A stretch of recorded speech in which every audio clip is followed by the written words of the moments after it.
Back. This is I'm James Prentice, the political guy, and we're with Director David Sewell of the Planning and Building in Whitley County. And thank you for doing this for us.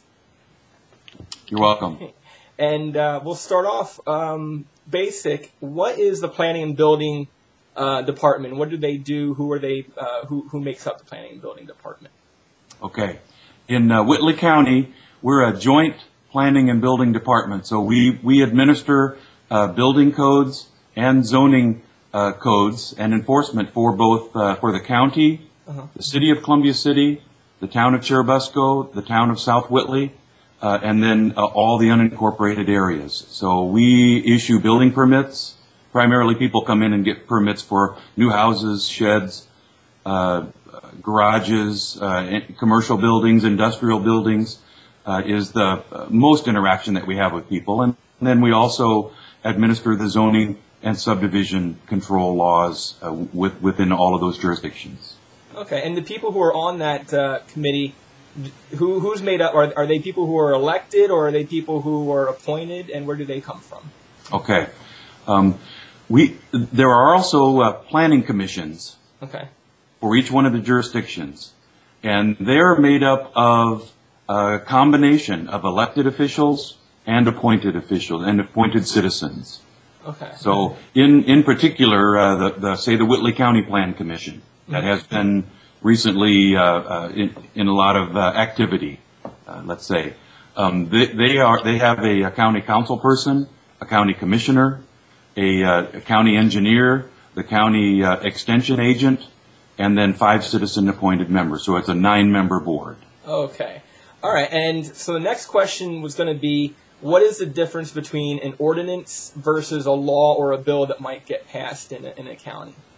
Okay. All legislation in the counties are approved as ordinances. Okay.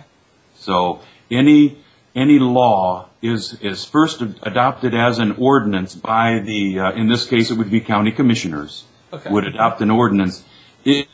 You could call it a law, you could call it a regulation, call it an ordinance, call it legislation. It all really means the same thing, but the format that's used is called an ordinance form, which just establishes a kind of a policy for a consistent way of approving any kind of regulations that the county might enforce.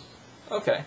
And the ordinances that you guys vote upon, who writes them is the question. Do they come from you or from suggestions from public, or where would an ordinance be written? Where would it come from?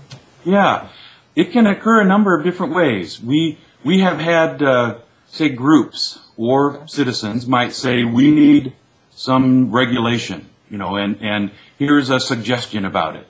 I think of an example of up at the lakes. There was a group that were concerned about too much activity going into the lake area, and they wanted an ordinance so that we could try to control or prevent too many boats coming in, too many piers coming out at the lake. So they actually presented a proposal and said, would you be willing to consider this? And the Plan Commission did, probably made a few amendments to it, which we normally do, and then submitted it on, and the commissioners adopted it. That is now a part of our zoning ordinance. So many times they can come from commissioners, it can come from members on the commission itself, and it can also come from other jurisdictions. Many times somebody will say, well, we need a law to control chickens, let's say. And so we'll search out other communities and find out what laws do they have. A lot of times that's a very common way to do that. Okay. And the next question would be, is there a so we're going to jump into the wind farm and the wind turbines right now. And there's a concern that the wind turbines were written by somebody else, and it sounds to me that's not abnormal at all. Is that correct? Do we have an idea of who worked on that ordinance? That is correct. It's really not abnormal to consider somebody else's version of a legislation. And in this case, I was the one who presented to the commission suggestions of different ways that communities, in this case other counties, have tried to address the wind turbine issue. We submitted to the commission proposals from Noble County, LaGrange County, Clinton County, White County, Benton County, a number of different proposals. We looked at them, they reviewed them for a month and just said, this one seems to serve our best purpose, and that was the one that we went with. And I think in this case it was Clinton County's, Indiana's ordinance that they had already adopted. Okay. I've heard rumors about somebody on the board, and I don't know who it is, and I'll be honest, I don't care who it is, but somebody on the board having an interest in having one of these wind farms on his own property. Is that a scenario where there can be a conflict of interest that somebody usually would take their name off or step away from an issue? Does that commonly happen? Is there a rule where they have to? Is that more of an issue than what people are saying it is? It certainly is something that has always been included in, it's in the state statute, okay, for establishing conditions for members, what they can do, what they can't do. And one of the things is having a financial interest in any proposal that would come before them. They are required to declare a conflict of interest and not take action or vote on any particular matter where there would be a conflict, and primarily it's financial. Okay. Some certain members can say things like, well, I'm related to this person, I'd really not like to participate in this activity. We have that happen every once in a while. Unfortunately, in this wind turbine, one of our planning commission members signed a lease, anticipating, if this project was approved, they could potentially put a turbine on his property, and it was not acknowledged. Okay. And so that caused a problem. It was brought up. He then stepped back and did not participate in any further actions of the commission. So at that point, we kind of started over, and then it was all clear from then on. All right, so that sounds like an issue that was dealt with and taken care of. And, yes, it was. A little bit blown out of proportion. Now, I know that most of the problem, or not, I don't want to say problem at all, but most of the issues with the ordinance comes down to setbacks, how far away from things they're supposed to be.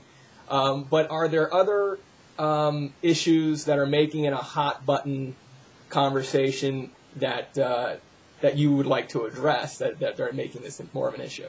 Yeah. Well, I suppose everybody has their own personal or individual issues, on this matter. But from an ordinance standpoint, please, being the administrator of the zoning ordinances for Whitley County, that's the perspective that I take, and that's how I'm I look at it.